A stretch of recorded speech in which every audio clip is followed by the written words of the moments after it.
Hello दोस्तों, मैं हूं आपके साथ नवनीत राज और स्टडी फंडा 24/7 में आपका स्वागत है। हमने अपने प्रीवियस लेक्चर में देखा कि किस तरह हैदराबाद और कर्नाटक रीजन में पॉलिटिकल इंस्टेबिलिटी होने के कारण फ्रेंच गवर्नर डुप्ले ने वहां की इस सिचुएशन का फ़ायदा उठाया और किस तरह इस रीजन में दो ग्रुप फॉर्म हुए और यही दो ग्रुप आगे चल के सेकेंड कर्नाटक वॉर के लिए रिस्पॉन्सिबल रहे। जैसा हमने प्रीवियस लेक्चर में देखा था कि फ्रेंच के साथ कौन कौन सपोर्ट में थे, कर्नाटक में चंदा साहिब और हैदराबाद में मुजफ्फर जंग, और इंग्लिश की सपोर्ट में कौन कौन थे, कर्नाटक में अनवरुद्दीन और हैदराबाद में नासिर जंग। और आज हम देखेंगे कि जब इन दो ग्रुपों के बीच लड़ाई हुई तो उस लड़ाई का क्या परिणाम हुआ। और इसी चीज़ को देखने के लिए हमें जो फ्रेंच और इंग्लिश के बीच सेकेंड कर्नाटक वॉर हुआ था उसके कोर्स के बारे में जानना पड़ेगा। सेकेंड कर्नाटक वॉर में सबसे पहली लड़ाई हुई थी 1749 में और ये लड़ाई बैटल ऑफ अंबूर के नाम से फेमस है। इस लड़ाई में दो पक्ष थे, एक पक्ष में फ्रेंच थे, मुजफ्फर जंग था और चंदा साहिब था, और सेकंड जो ग्रुप था उसमें इंग्लिश, नासिर जंग और अनवरुद्दीन थे। इस लड़ाई का रिजल्ट ये निकला कि फ्रेंच ने ईजिली इंग्लिश, नासिर जंग और अनवरुद्दीन को हरा दिया, और दूसरा रिजल्ट इसका ये था कि अनवरुद्दीन इसमें मारा गया। जब अनवरुद्दीन मारा गया तो चंदा साहिब को कर्नाटक रीजन मिल गया। मुजफ्फर जंग का क्या हुआ? मुजफ्फर जंग हैदराबाद का नवाब बन गया, दक्कन का सूबेदार बन गया। क्वेश्चन ये भी आता है कि फ्रांसिस सिंह को क्या मिला? तो सबसे पहला पॉइंट ये है कि इस लड़ाई के बाद डुप्ले को जितनी भी कृष्णा रिवर के साउथ वाली टेरिटरी थी उसका गवर्नर बना दिया गया। और दूसरा था कि फ्रेंच आर्मी हैदराबाद में स्टेशन रहेगी, और किसके अंडर स्टेशन रहेगी? कैप्टन बसी के अंडर।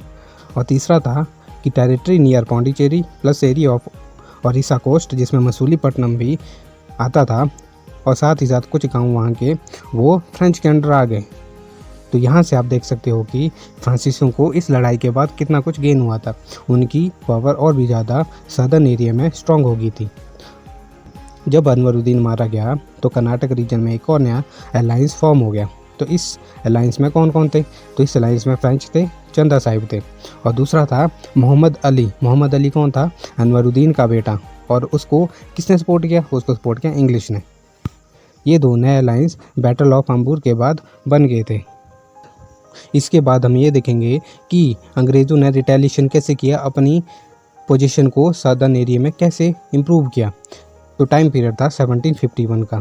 इस टाइम में अंग्रेज़ फ्रांसीसियों से कंटिन्यू आ रहे थे। जब मोहम्मद अली अनवरुद्दीन का बेटा चंदा साहिब प्लस फ्रेंच की जो कंबाइन आर्मी थी उनके खिलाफ लड़ रहा था, और कहाँ लड़ रहा था? त्रिचिन्नापोली में। इसी लड़ाई में मोहम्मद अली अंग्रेज़ों से असिस्टेंट की ज़्यादा डिमांड कर रहा था, पर अंग्रेज़ इस असिस्टेंट में असमर्थ हो रहे थे। तो यहाँ से सिचुएशन और भी अंग्रेज़ों के लिए ख़राब हो रही थी। तो अंग्रेज़ों की सिचुएशन को बचाने के लिए किसकी एंट्री होती है? रॉबर्ट क्लाइव की।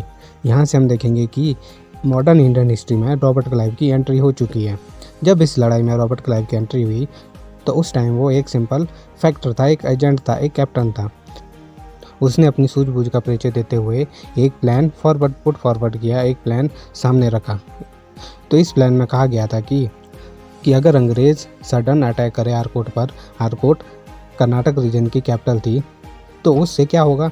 उससे त्रिचिन्नापोली पर जितना भी प्रेशर है वो रिलीज़ हो जाएगा, क्योंकि चंदा साहिब की सारी फोर्सेस त्रिचिन्नापोली में थी। जब ये बैटल हुई 1751 से 1752 तक, तो इसके अंडर क्या हुआ?